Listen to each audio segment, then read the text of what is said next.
What up? I'm just gonna make a quick video showing how to make your own sample packs. The first way, I'm gonna go straight into Edison. The example I have is that I'm just gonna be making super slight tweaks to a kick coming out of Flex. This could be used to do pretty much anything. Like, you could record yourself playing piano for 10 minutes, pretty much so that you can record a really long time, but you're not so worried about tempo. What I'm gonna do is I'm just gonna play this kick. Sounds like this. This kick needs to be linked to a channel in my mixer. So let's just link it here to 29. It doesn't matter, it could go to any channel that's just empty. So now the kick's gonna play and show up in 29. So what I'm gonna do is go to that channel that it's routed to, open up an Edison on it, and the first thing I'm gonna do, I'm just gonna name it. So you just gotta right click right here, and then you can name it, and so we'll call it LSM YouTube kicks. So now it's named. So when I go to record on this Edison, then it will automatically name it in my files. I just like to name it first. You really actually don't have to name it first, but I always do that just to make sure I'm recording into that file name. So now all I'm gonna do, I'm gonna go over here and I'm gonna detach this so that it just stays right up front. And I'm gonna open this Flex that's making all these kicks. What I'm gonna do is I'm just gonna make really fine tweaks every single time one of these kicks, and you'll see I'm just gonna record all these. But by the end of it, I should have like 20, 30 new kicks with all their own little flavor that I can just make into a pack. So press record, and then I'm just gonna press play, and it's just gonna play these kicks over and over again.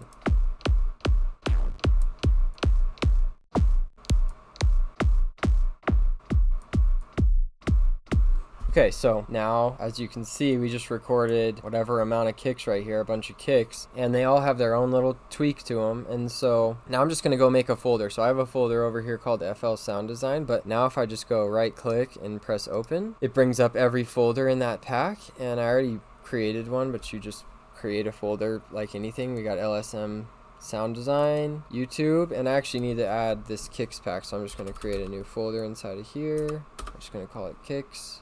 And now what I'm going to do is just go individually cut all these, and because they're named, look, they'll just automatically number themselves inside of that folder that I created. So, oh, you do have to press refresh to get it back, to get it to expand.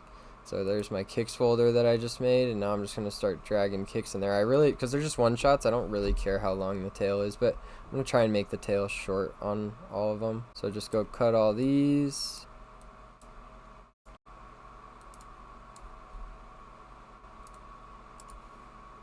Oh, you use this little arrow to drag the sample that you just cut. So you can just drag that straight into that folder. You probably saw me do that.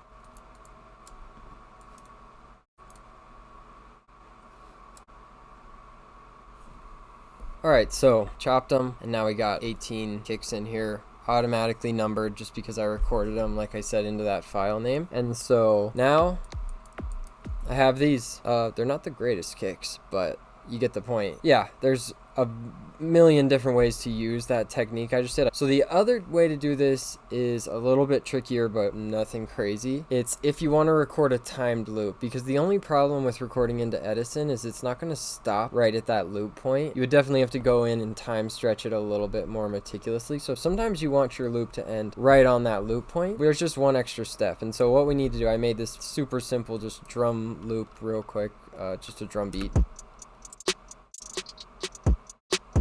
And so what I want is I want that loop, because sometimes what I'll do is I'll just sit around for a few hours and just make like 50 different drum loops, kind of like this one. Try and go obviously a little deeper into it, but I just want to make myself a pack of loops. This is how I would do that. I just have this, but I drew this loop marker on here, and so I'm not going to record directly into Edison. I have all of these drums routed to channels in the mixer. They end up at a drum bus. So what I'm going to do is just go straight to the mixer, press record on the mixer, record right here, and now obviously it's going to stop the loop right at the end of where we have this loop marked out. So